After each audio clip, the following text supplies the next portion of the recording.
The Family of Pascual Duarte, 1942, a novel by the Spanish author and Nobel laureate Camilo José Cela, was the first novel in the tremendismo vein, which stems from the word tremendous, awful in Spanish. This novel, and others that follow in the same genre, speak to the unspeakable violence, pain, and savagery of characters who live in the margins of society and have limited access to power. The novels are notable for their frequent, extended scenes of violence. The Family of Pascual Duarte is narrated by one violent individual, Pascual, as he sits in his cell waiting to be executed for his third homicide, that of a local nobleman. The story is told from his perspective, in a rural Spanish dialect.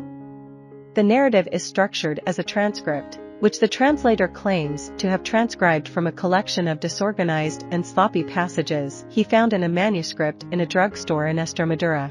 There is a preliminary note by this transcriber, who says that anyone reading the book should behave in precisely the opposite way from Pascual, whose violence disgusts the editor. From there, the novel moves into the real narrative as depicted by Pascual himself. Pascual was raised in Extremadura, a small independent part of the Spanish state that was particularly unstable during the years of Pascual's life, from the 1880s to 1937, when he was executed for his crimes. The area of Extremadura was extremely poor during this period, and predominantly rural. Pascual claims to have been raised on a small, rural farm, making pennies off his land and struggling to survive. Pascual's family is notorious from the outset, and the environment in which he is raised is appalling to even the most seasoned readers. Pascual's mother and father are both alcoholics who abuse their children. Pascual's father, Esteban, dies from a bite from a rabid dog 2 days before Pascual is born.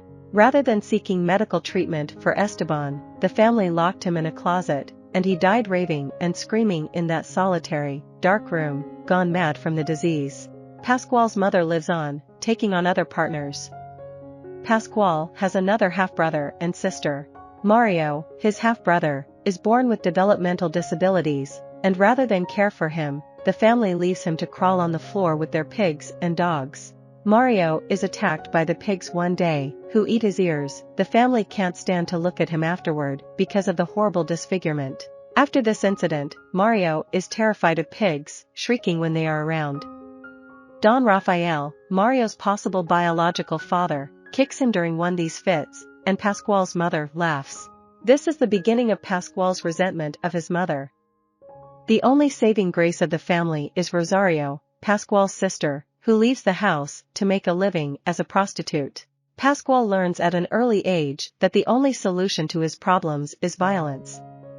He finds a wife, Lola, whom he falls in love with and rapes, only marrying her after she gets pregnant. However, the marriage is cursed from the outset. When Lola falls off the horse they take to go on their honeymoon and miscarries their first baby.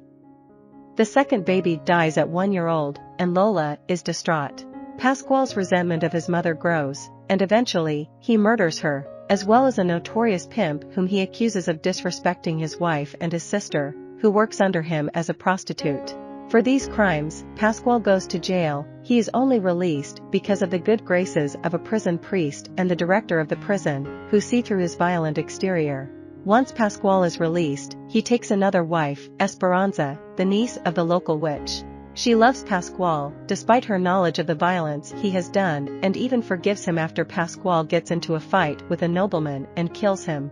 Pascual returns to the prison where he has served 2 sentences, and is executed in 1937 for his crimes. He is largely unapologetic, up to his dying day. Camilo José Cela was a poet, novelist, short story writer, and prominent figure in Spanish literary culture. He was raised in a rural Spanish community, and finished his first novel during a stint in a sanatorium recovering from tuberculosis. He went on to become a noted figure in Spanish literature, winning the Nobel Prize in 1989. He wrote dozens of books in all genres but was most noted for The Family of Pascual Duarte, because of its riotous reception in 1942 when it was published and subsequently banned, and his book The Hive. I hope you enjoyed this video. Leave a like if you did, and be sure to subscribe. Thank you.